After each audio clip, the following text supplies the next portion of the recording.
All right, so this is a suggestion via a donation. The name of the video is The 10 Unforgettable Rage Against the Machine Moments. Let's check it out. This is coming from the channel Loudwire, guys, all right? Let's jump into it.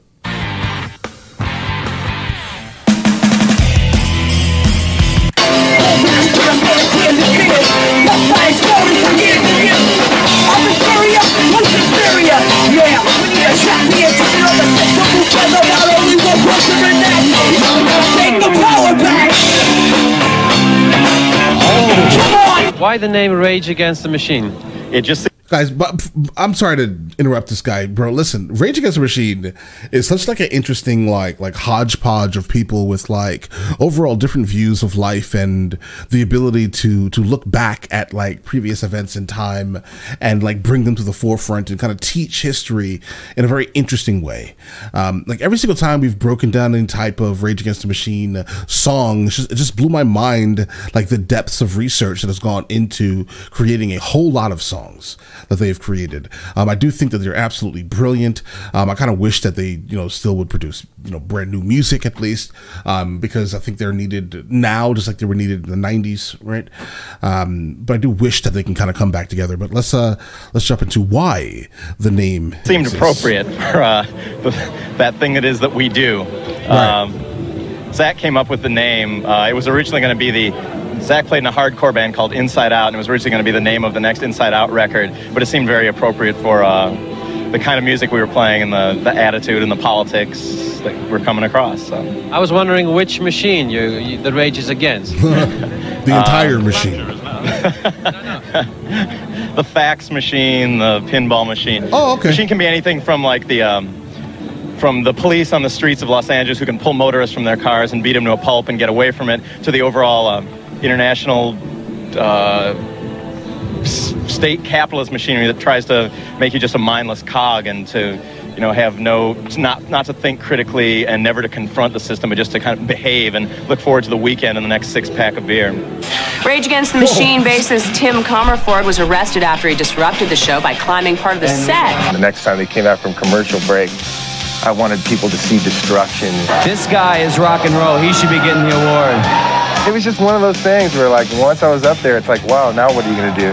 Cops, they were embarrassed and humiliated and frustrated because they could not get the cat out of the tree. Charles Manson's little brother up there. To be honest with you, I thought it was a beautifully honest act of frustration. Wow. Tim C. spent one night in jail, pleaded guilty to disorderly conduct, and was released on time served. This to be probably one of the more like iconic riffs in like this entire genre right here, guys. Whenever you hear that, whenever you hear like the guy, when the lead singer, right, building up with the "F you, I won't do what you tell me," there's something in you that has to move, guys. All right, or you're not human. Okay, there's just something that's like a super appealing, guys. I myself, as press, was run down on the sidewalk by 15 Well, maybe you should have gotten out of the way when you were told. Next question. Maybe 3 months into the start of this band, Wow. Public Enemy, asked us to play a gig with them up in San Luis Obispo. So, I think they were a band, like Public Enemy. For them to be supportive of us meant a lot to me.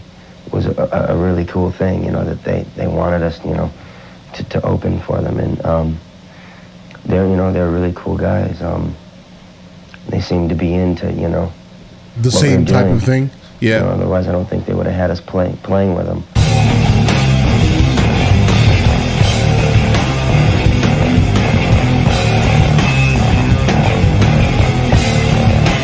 The guitar has 2 pickups, right? The volume for one of them is turned to 0. So you don't hear anything. The volume on the other one's turned to 10, so it's very loud. So when you switch between the two, it acts as a kill switch. So if you add like a little sort of white noise to that and rub your fingers along the strings, you get a little...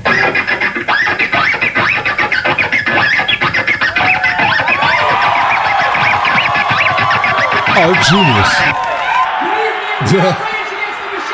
Absolute genius.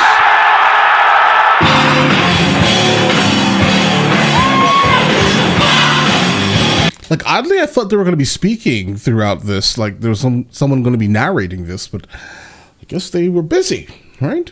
But all right, either way.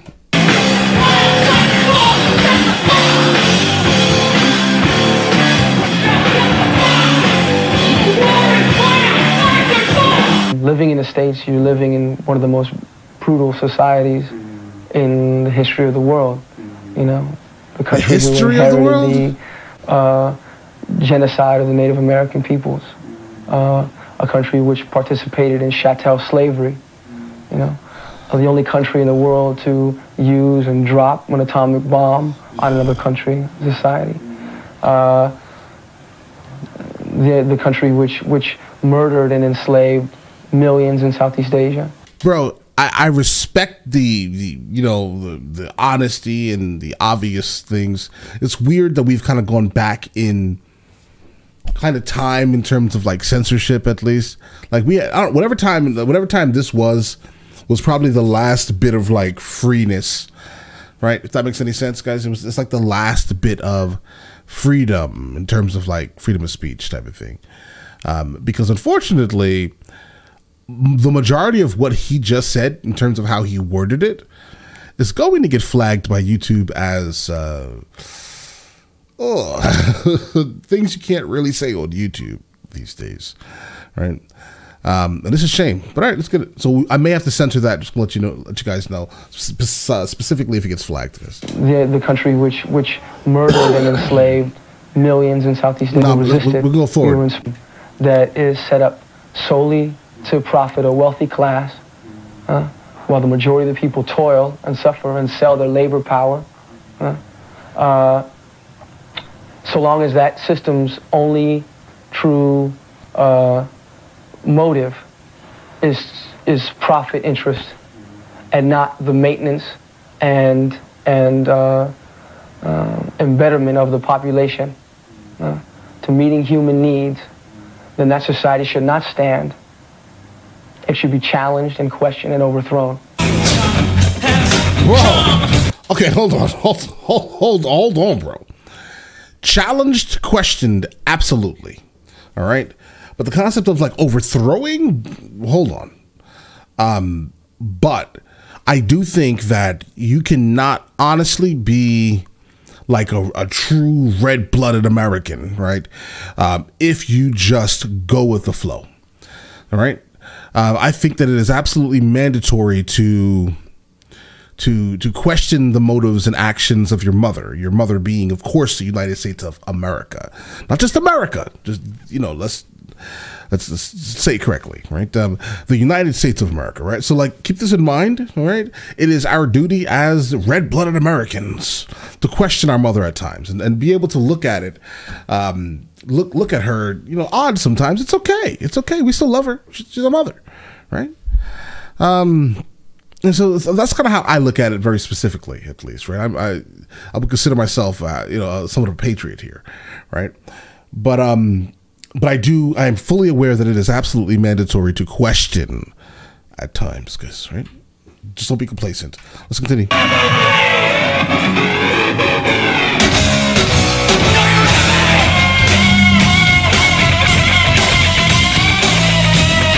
This is one of these songs I have not heard, guys.